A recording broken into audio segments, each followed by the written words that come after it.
Continuar aqui durante todo o programa com essa cobertura especial. Ronilson Pacheco, nosso colega no Rio de Janeiro, vai chegar aqui para a nossa cobertura também, para trazer o panorama de quem está lá, né, em loco. Ronilson, boa tarde para você. Bom, como é que está o Rio de Janeiro? Caótico, imagino. O nosso Rubem Berta trouxe há pouco as informações. Como é que você tem acompanhado isso, vivenciado isso? Você, a sua família, amigos e as informações que vão chegando, né, dos órgãos de segurança do Estado e federal também.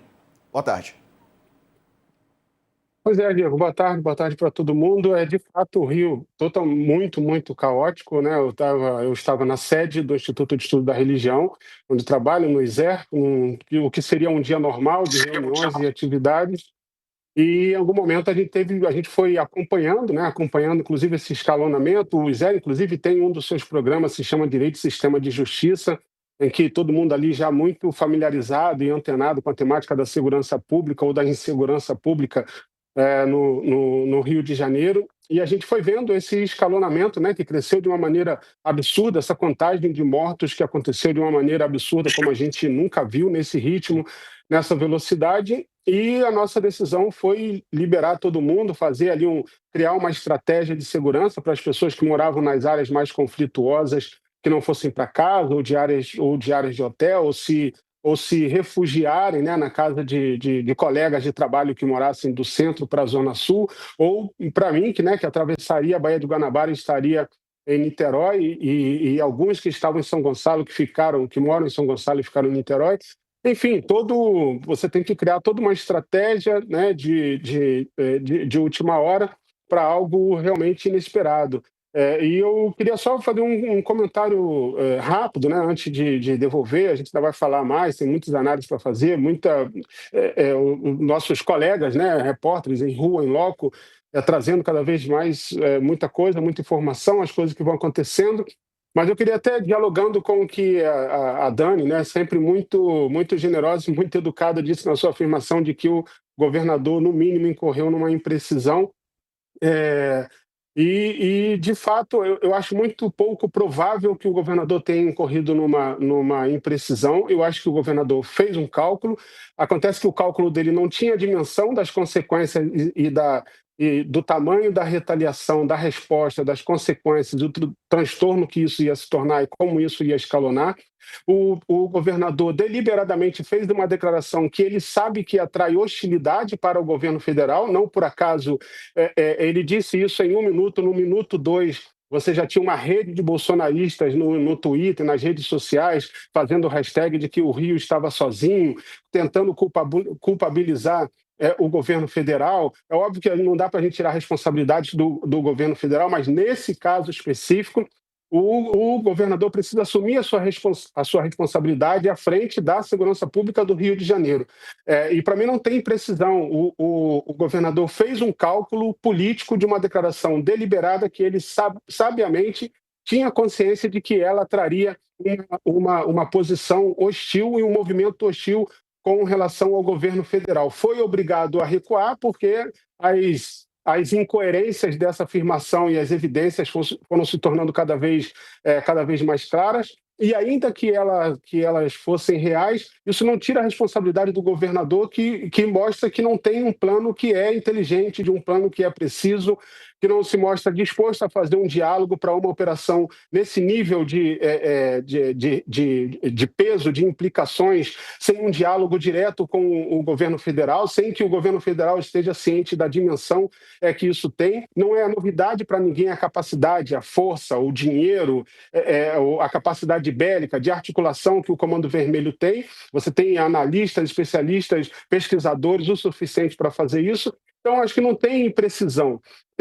O governador cometeu um ato extremamente irresponsável de um plano mal feito e de fazer uma declaração que ele usaria politicamente para colocar, para lançar uma hostilidade com relação ao governo federal e aumentar o seu capital político. Foi obrigado a recuar. Perfeito. Ronilson, a gente vai continuar analisando esse assunto, é claro. Vou acionar a reportagem no Rio de Janeiro, da redação do UOL no Rio. A Isabela Aleixo vai trazer as últimas informações, apurações que a nossa equipe no Rio de Janeiro está trazendo, né, no nosso site, agora ao vivo também no UOL News. Isabela, bem-vinda, boa tarde. Boa tarde, Diego. Só para passar um panorama aqui do caos na cidade, né, generalizado, nós tivemos interdições em várias vias expressas ao mesmo tempo. Isso inclui a Avenida Brasil, a linha amarela, e a Autoestrada Grajaú-Jacarepaguá. Então isso causou um fluxo enorme de pessoas para os transportes públicos, por exemplo, para o metrô. Há registro de que os trens estão lotados, de que as estações, né, estão muito tumultuadas, porque nesse momento é o meio de transporte mais seguro para voltar para casa, já que nesse caminho a gente enfrentou na cidade sequestros de ônibus que foram usados como barricadas. A redação daqui fica na região central da cidade. Aqui nós tivemos também registros de uso de barricadas de ônibus, com barricadas até aqui na região da Lapa, próximo aqui no entorno. E esse é o cenário de caos da volta para casa das pessoas pelo transporte público. Há pouco, o Centro de Operações mandou uma nota da Prefeitura, né, informando que o fluxo de volta para casa foi antecipado em algumas horas por conta da situação da cidade. Isso também acarretou escolas fechadas, as universidades federais fecharam, a FRJ, o UF, a UERJ também, a Rural, todas anunciaram que as aulas agora da tarde para a noite estariam canceladas. Então, as escolas também, né, infantis, enfim, essa é a situação de caos na cidade do Rio de Janeiro agora. Beleza, obrigado, Isabela, pelas informações, bom trabalho. Se tiver novidades, você chama prioridade aqui para a sua volta, tá bom? Obrigado por enquanto, valeu. Obrigada. Dani, tem informações também sobre a Guarda Nacional, na Força Nacional de Segurança, havia um pedido, pelo menos uma demanda na imprensa aí do governador Cláudio Castro. Castro também não pediu apoio da Força Nacional de Segurança Pública, não pediu apoio da Guarda Nacional. A informação que a gente traz aqui para o nosso telespectador, para quem está nos acompanhando no portal UOL, o governador do Rio de Janeiro não fez qualquer solicitação de apoio às forças de segurança federais, inclusive a Guarda Nacional, a Força Nacional de Segurança Pública. Por quê? Neste caso, se tivesse feito a solicitação ao Ministério da Justiça, não precisaria da edição de nenhum tipo de decreto presidencial de garantia da lei e da ordem ou de intervenção federal. Bastava um pedido de apoio logístico informando da ação. A Guarda Nacional foi solicitada? Não. Houve algum tipo de aviso formal dessa ação? As fontes informam que não.